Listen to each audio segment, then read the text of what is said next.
Whoa, alright, I asked for your input and wow did I get it. For those of you who don't know, a long time ago I did a video where I remade one of the first games we put out as just a fun little side video. It did pretty alright, and I noticed that there were some people who were interested in seeing more of the game. So recently, as part of the Games We Never Released series, I talked about it, showed off some of the mechanics, and talked about what I would add. And it seems like you all really liked it, so here we are. I'm gonna bring it back and do some devlogs on it, and for now, this will replace the Color War devlogs, because I think this game lends itself a lot better to devlog style content than Color War, and then I can work on Color War without having to spoil anything in devlogs. But without any further ado, let's talk Square Scramble.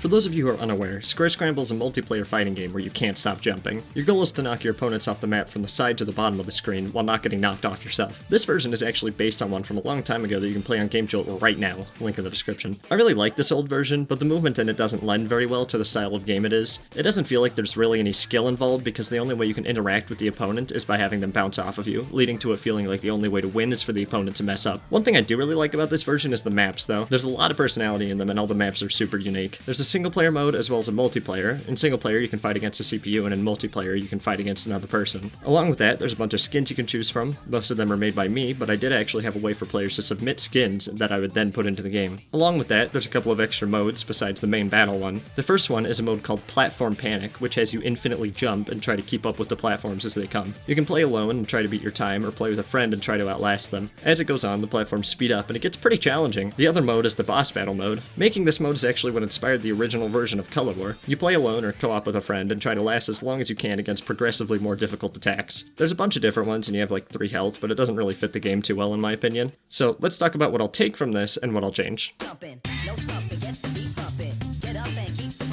I do like a lot of how the original game operates, so for the new version of the game, I'm going to take a bunch from it and try to leave the negative things in the past. For one, I'm going to change the movement system to reward not only skill, but risk-taking through momentum. For example, gaining a bunch of momentum and hitting the opponent would knock them back, but if you miss, you'll just fly off the edge. Whereas in the previous game, if you hit your opponent, you would just kinda sit there.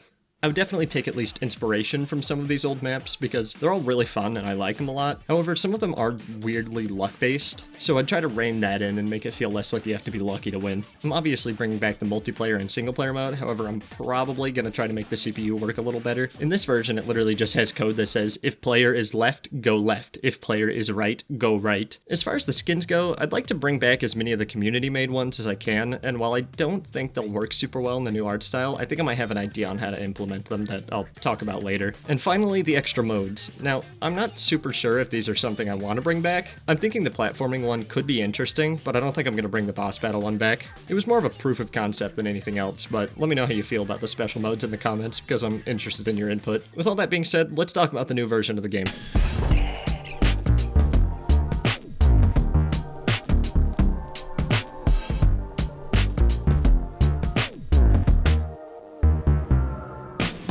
Now this updated version in the video is actually not the version that I'm going to be putting out. While that one does look pretty polished and clean, it's got a lot of issues. For one, the menu system is pretty janky and doesn't really work. There's no controller support, which in this type of game is pretty necessary. And it's weirdly laggy for how small of a game it is. I do like some of the maps in it, but I feel like this version is missing something to make it really good. I made this a long time ago and I'm a lot better at game dev now, so I decided it would be good to take a crack at making a new version of it. I mentioned this just to let you know why I'm restarting it, because I know people are probably going to think that this version of it seems fine and that I should just run with it. So let's talk about the newest version that these devlogs are going to be on.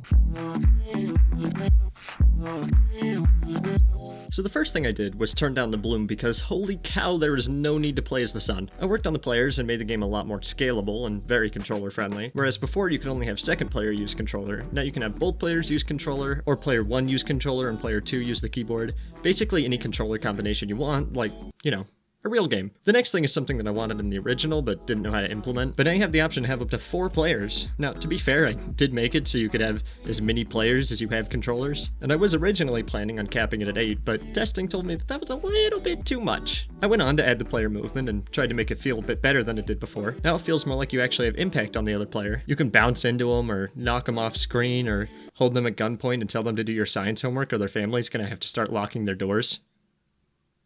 Lots of gameplay options. I made the systems a lot easier to manage as well, so now when I implement the custom mode, you're going to be able to very easily change settings like jump height, player force, move speed, and gravity. Then I started work on the maps, and I'm handling them a lot differently than in the first game. Now instead of one map for every color, I'm going to have around 5 maps for each color, and each color is going to focus around its own specific mechanic, turning 11 maps into 55. At the time of making this, I only have the white ones, which are the basic maps with no mechanics, and some of the red ones, which have moving platforms as the main mechanic. I have most of the map mechanics planned out, but if you have any fun ideas for a map, let me know in the comments and I might just implement it. I then went on to change the animation for map changing from the first one. Instead of having the players just reset when they score and have the map do this bounce thing when they win, it smoothly moves the players to the new maps, and when they score, it just slides them over. I really love this because it's just so smooth. You know what else is smooth? This transition to me telling you about epic plasma gamers.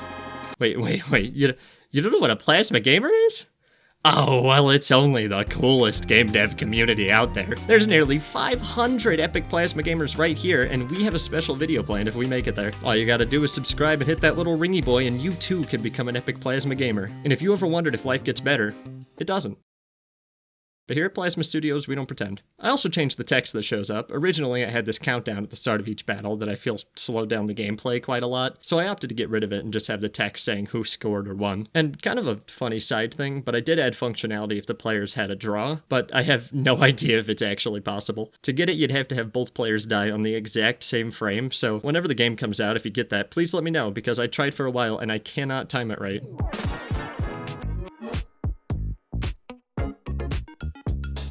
So I want to talk about some things that I'm planning on adding. Keep in mind, these aren't necessarily going to be in the final game, just things that are on my mind. I want the characters to be pretty customizable, and I'm planning on doing that by adding a bunch of different player models you can use. Now, this is pretty limited, so I don't know how many I'm going to be able to implement, but here's just some ideas I had. I also want the player to be able to customize the explosion particles they have, and this is how I'm planning on implementing the skins from the old game. I'll take those designs and turn them into fun little particles you can either unlock or choose from. I'm not sure if there's going to be progression yet or not. I've also been pondering some online functionality. Now, I'm probably only going to do this if I can get enough people on board for the game, so if you're interested in the game, make sure to share this video with people. But I'm thinking about adding the ability to join friends or possibly find random people to join and play against. Now, for all the game devs that watch, which I know there are a lot of you, love you guys, I'm sure you know how huge of a pain adding any form of networking to a game can be, so don't be surprised if I don't end up doing that, because I am trying to put most of my focus on my main game, Color War. Another thing I'm thinking of adding is a map editor. The game is pretty simple in how things work, so it wouldn't be too hard to let the player design map, and I think that would add some fun functionality that the players can mess around with. Obviously, you wouldn't be able to have custom maps online, but maybe if I put it on Steam, I could use the Steam Workshop or something. Also, I'm thinking of live streaming some of the development of the maps because it's likely going to get pretty monotonous, so make sure you have notifications on so you can catch those. And the last thing I'm planning on adding, and this one's definitely going to be in the game, is power-ups. I think a very interesting way to spice up the gameplay would be by giving the player a bunch of different power-ups that they can collect and use. It will likely be something like a cube that just kind of hangs out that you can smash to get its power. There might be things that slow down the other player, things that change gravity, make you heavier, one could give you a blink or a dash. There's a lot of possibilities that I'm sure will be a lot of fun to play around with, so I'm excited to be able to work on that. I'm still so surprised with how many people were interested in the game, not only from the original video, but in this new one as well. I'm excited to get to make some devlogs on it, and I hope you guys are excited to see it. This is going to take a lot of pressure off me for the Color War devlogs, because I really love working on Color War, but it's hard to add something every week that is worthy of a devlog, because most of it is story-based. It can be pretty rough to actually make content about the other stuff. But anyway, that's all I have, so huge thank you to everyone that watched that last video, and anyone who watches any of our videos. I'll see you later, nerds.